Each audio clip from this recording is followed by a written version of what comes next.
کھڑے ہیں منکر سر پر، نہ کوئی غم نہ کوئی یاور، بتا دو آ کر میرے پیغمبر، اس وقت مشکل جواب میں ہے، خدا نے آبھار ہے پر کھلے ہیں بدکار کے دفتر، بچا لو آقا شفیع محشر، تمہارا بندہ عذاب میں ہے، کریم ایسا اللہ کے جس کے کھلے ہیں ہاتھ اور بھرے خزانے، کریم ایسا اللہ کے جس کے کھلے ہیں ہاتھ اور بھرے خزانے، بتاؤ اے مفلسوں کے پھر کیوں تمہارا دل اضطراب میں ہے، بتاؤ اے مفلسوں کے پھر کیوں تمہارا دل اضطراب میں ہے، اور وہ گل ہے لبھائے نائل کے ہزار چھڑتے ہیں پھول جن سے، گلاب گلشن میں دیکھے بلبل، یہ دیکھ گلشن گلاب میں ہے، کریم اپنے قدم کا صدقہ لگی بے پدگوں میں شما، تو رضا سے حساب دینا، رضا کی کوئی حساب نہیں ہے۔ آج کی یہ محفل اس مخدومی کے حوالے سے منعقد ہے، اور یہ وقت ایسا نہیں کہ کوئی تفسیری گفتگو کی ہے، میں صرف اپنی حاضری درج کرانے کے لیے آیا ہوں، اور کبھی تقریر کی بجائے ایک مختصر سا پیغام دینے والا مسلم ہونا چاہتا ہوں، کیونکہ مجھے خود بھی ایک طویل سفر پر جانا ہے، اور وہاں جہاں میں نے اصل وعدہ کیا تھا وہاں پہنچنا ہے۔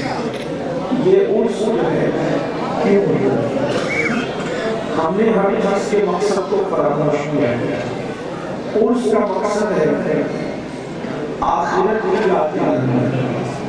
کیونکہ دنیا میں کوئی قوم ایسی نہیں ہے جو موت کے دن خوشی مناتی ہو سوائے مسلمانوں کے، اور مسلمانوں جس سے اہل سنت کی۔ ہر قوم موت کے دن غم مناتی ہے، یہ اہل سنت ہے جو موت کے دن خوشی مناتی ہے، ہمارا چیز ہے۔ اور کیوں خوشی مناتے ہیں؟ اس کی وجہ جس کا عرس ہوتا ہے اسی پہ خوشی مناتے ہیں، سب پہ نہیں مناتے۔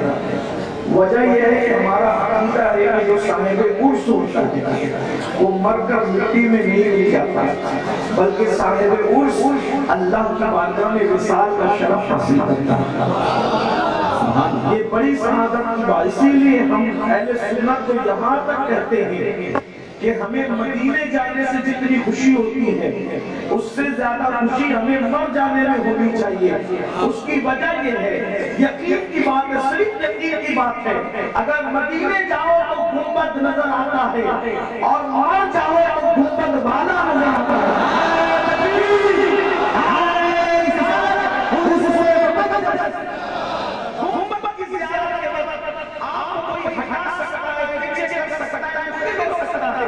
لیکن جب مرد کی خبر میں جاؤ، مرد کی قیمت کتنی قیمتی ہے، وفا کی قیمت کتنی قیمتی ہے، جب مر جاؤ تو گنبد والا بے حجاب سامنے ہوتا ہے، اور جی بھر کر انسان دیدار کرتا ہے، میرے ہونے کے قبر میں رہائے، تاج ہمیں نور میں جلوہ کرنا ہوگی رسول اللہ۔ آج بھولے نہ سمائے کے قبر قبر کی شمع کے گل سے ملاقات کی رات، لیکن ایک بات یاد رکھنا، کس کی قبر میں اجالا ہوگا، کس کی قبر میں دیدار ہوگا، کس کی قبر میں رونقیں ہوگی، اس کی کوئی گارنٹی نہیں۔ بڑی معذرت کے ساتھ بہت اللہ والے کہلانے والے ایسے ہوں گے کہ جن کی قبر میں ساتھ اور بچوں، اس لیے کہ اللہ والے کہلانے میں کسی کو دھوکہ ہو سکتا ہے، اور بہت ایسے بدنامے زمانہ بھی ہوں گے جن کی قبر جنت کے راہوں میں سے، اس لیے کہ وہ جس سے راضی ہونا چاہیے کتے کو پانی پلانے پر بھی راضی ہو جاتا ہے، اور اگر راضی نہ ہونا چاہیے تو ہزاروں سال سجدہ کرنے والے سے بھی راضی نہیں ہوتا۔ تو اب ہمیں اپنی قبر کی تیاری، اس کا مقصد ہے فکر آخرت۔ ان لوگوں نے اپنی زندگی کو رضائے الہی کے لیے گزار دیا تو ان کی موت کے دن بھی اتنا بڑا مجمع لگ گیا، لیکن جو لوگ رضائے الہی کے لیے زندگی نہیں گزارتے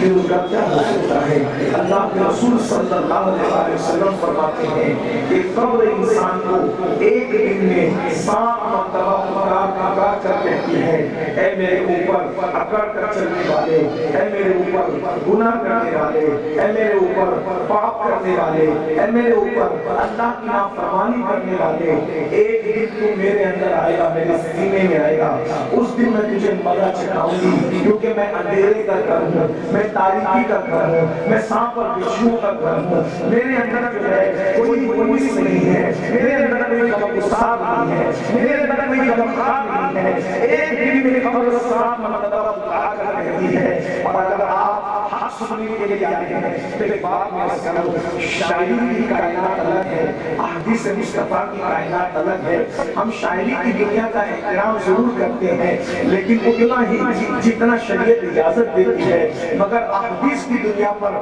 ہمارا اتنا یقین ہے، کتنا یقین ہے، ہمیں اپنے ماؤں کا بیٹا ہونے پر جتنا یقین ہے اس سے زیادہ حدیث رسول پر یقین ہے۔ میرے بھائیوں، یہ جو آپ نے اپنے سبق پڑھ لیا ہے، ادھر مریں گے ادھر جنت میں جائیں گے، پھر ہم کچھ کریں گے، جوا کھیلتے رہیں گے پھر بھی ہاتھ سے جنت نہیں جاتی، مسجدوں کو ویران کرتے رہیں گے پھر بھی ہاتھ سے جنت نہیں جاتی، ماؤں کو گالیاں دیتے رہیں گے پھر بھی ہاتھ سے جنت نہیں جاتی، نشہ کرتے رہیں گے پھر بھی ہاتھ سے جنت نہیں جاتی، کیونکہ آپ نے تو اس کا دامن پکڑا، اس کا پکڑا، اس کا پکڑا۔ لیکن آئیے آنکھ کھولنے کے لیے میں پوری ذمہ داری کے ساتھ صحائے سکہ کی ایک حدیث پیش کر رہا ہوں، جس کو شروع صدور میں علامہ جلال الدین سیوطی رحمۃ اللہ تعالیٰ علیہ نے لکھا ہے۔ تھوڑا توجہ کے ساتھ اس کو سن لیں، خدا کے لیے اللہ اکبر، ابھی میں کسی کے مرید کی بات نہیں کر رہا ہوں بلکہ میں مرشد کی بات کر رہا ہوں، اور وہ مرید ہے تو کس کا؟ پوری امت کا مرشد ہے، اور مرید ہے تو کس کا؟ اس ذات کا،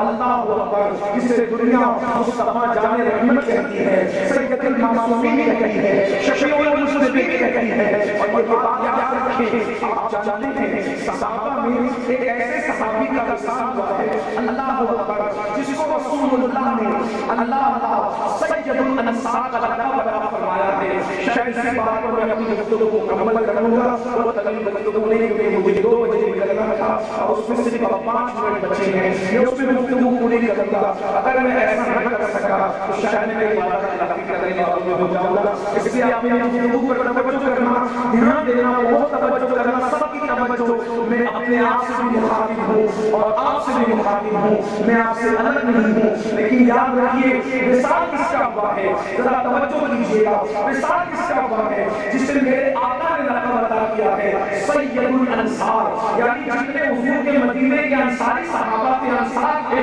ان سب کے سردار کا وصال ہوا ہے، آقا نے ان کو لقب دیا ہے سید الانصار۔ اور نمبر 2، ان کے وصال کے موقع پر حضور خود بھی روئے ہیں اور روتے روتے اچانک مسکرائے ہیں۔ میں اپنی بہنوں کی بھی توجہ چاہتا ہوں، اللہ اکبر، قبر کسے کہتے ہیں؟ قبر ہی ایک وہ مقام ہے نہ جہاں کسی کی ڈگری چلتی ہے، نہ دادا گیری چلتی ہے، نہ بابا گیری چلتی ہے، وہاں کسی کا کچھ نہیں چلتا، وہاں صرف اللہ کی مرضی چلتی ہے۔ اللہ اکبر، وہ جو چاہے فیصلہ کرے۔ اللہ اللہ، سید الانصار کا وصال ہوا، میرے آقا روتے روتے مسکرا پڑے، صحابہ نے اس کی میرے آقا ہمارے ماں باپ آپ پر قربان، آپ روتے روتے کیوں مسکرا رہے ہیں؟ تو میرے سرکار فرماتے ہیں یہ سید الانصار سعد بن معاذ، جس کی روح جب آسمانوں پر لے جائی گئی تو اس کی روح کی خوشی میں عرش جھوم رہا تھا، میں نے عرش کو جھومتے دیکھا، عرش کو خوشی سے جھومتے دیکھا، اس لیے میں نے سنا پڑا، میرے امام کہتے ہیں اللہ اکبر، واسطہ پیارے کا ایسا ہو کہ جو سنی مرے، یوں نہ فرمائے میرے شہید کے وہ فاجر گیا، اور فرش میں دھومیں مچے وہ مومن سونے ملا، فرش میں دھومیں مچے وہ مومن سونے ملا، فرش سے ماتم اٹھے وہ تیجب و طاہر گیا، اور ٹھوکرے کھانے دلوں گے، ٹھوکرے کھانے دلوں گے، ان کے در پہ پڑ رہو، قافلہ تو اے رضا اول گیا آخر گیا، قافلہ تو اے رضا اول گیا آخر گیا۔ سید الانصار کا وصال